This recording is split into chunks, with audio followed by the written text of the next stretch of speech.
Hello again, YouTube, and I'm coming at you handheld again this week.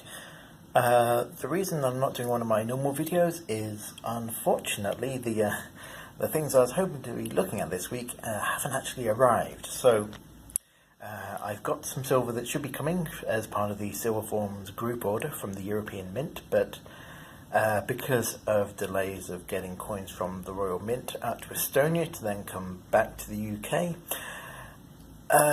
these have been delayed by about a week, so I don't have any of that to show you yet. I was also hoping to maybe show you some hand-poured silver, but unfortunately, because Backyard Bullion is combining postage for these, I haven't got those to show you either, and I can't really complain, but it does just kind of suck. So I'm afraid there's no purse this week. So instead I'm going to be looking at something that I've been meaning to do for a little while, and that's kind of do part one of sort of a rough potted series I've got planned, looking at the history of silver. So, this is just Silver Britannia, but I'm going to use this as kind of representative of this kind of classic sort of a nice round kind of roughly ounce-ish kind of coin. Of course, these were, so depending on how you look at it, kind of the current generation Britannias are more or less based upon the old silver crowns, and the old silver crowns themselves were mostly based on the old Spanish dollar, the 8 reales. And that is what I want to talk about this week, the origin of the pieces of 8. Incidentally, most of the information I'm going to say here is based on a very good podcast that was made by Radio 4 a few years ago, The History of the World in 100 Objects, and they did an episode on pieces of 8. And I'll see if I can put a link to it down in the show notes.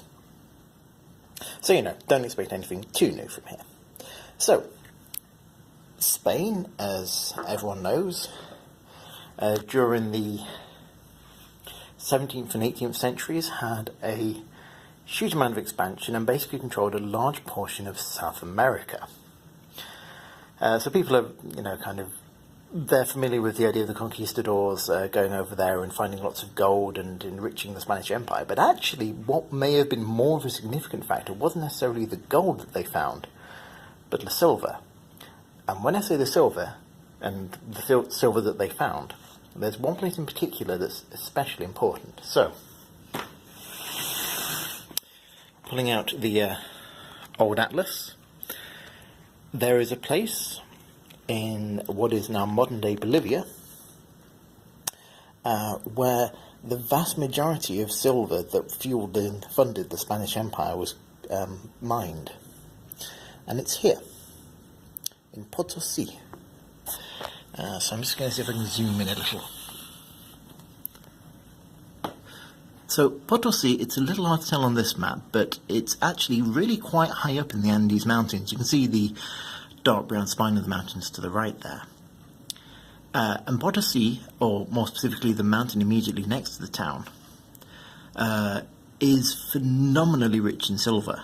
You can actually go and look at it on, get a satellite view on Google Maps, or just get photographs of it, and you see basically this this kind of conical hill next to the town, and it's just pockmarked full of shafts and chambers that have been dug out of it, and the entire surface of it is sort of encircled by countless roads and countless tracks from the mining vehicles that have been there. And Potosi is still mined to this day.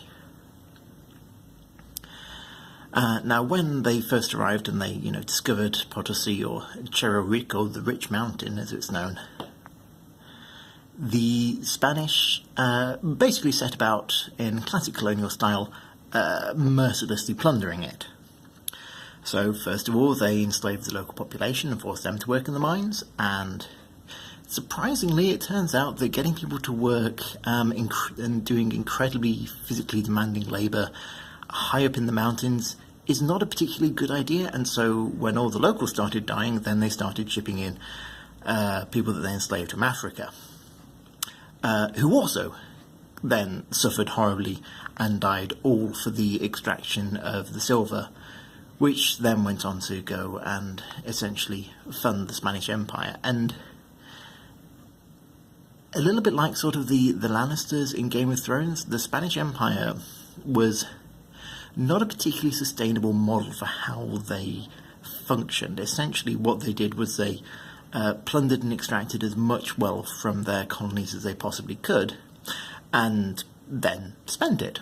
So Spain for well over 100 years had a very, very large army, a very large navy, and could essentially afford to do whatever it wanted. But because it was spending all this stuff, it didn't exactly have a sustainable system in place for when it ran out. Well, when I say ran out, when it became less sustainable at the rate that it was happening. And so what we saw with the Spanish Empire was a very, very powerful power that then kind of crumbled, not exactly overnight, but very, very quickly.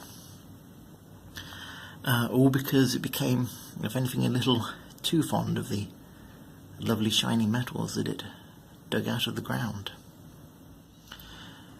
And in case you're wondering, the Spanish dollar, the pieces of 8, the 8 reales piece, existed for, again, a very, very large amount of time across many different monarchs. And it was incredibly influential. First of all, it influenced the creation of the American silver dollar. And also, if you wanted to get an idea of quite how far the influence of these coins can be, the New York Stock Exchange still let people do trades based upon eighths of dollars. Remember the 8 reales, so 1/8 of a Spanish dollar. It still enabled people to do trades in eighths of dollars until, and get this, 1997. That's how recently we were still seeing some of the echoing after effects of the famous pieces of 8. So there you have it. Potosi and the Spanish silver dollar. A legacy steeped in blood, slavery, and some of the darker sides of colonial horribleness. Fun facts. Bye for now.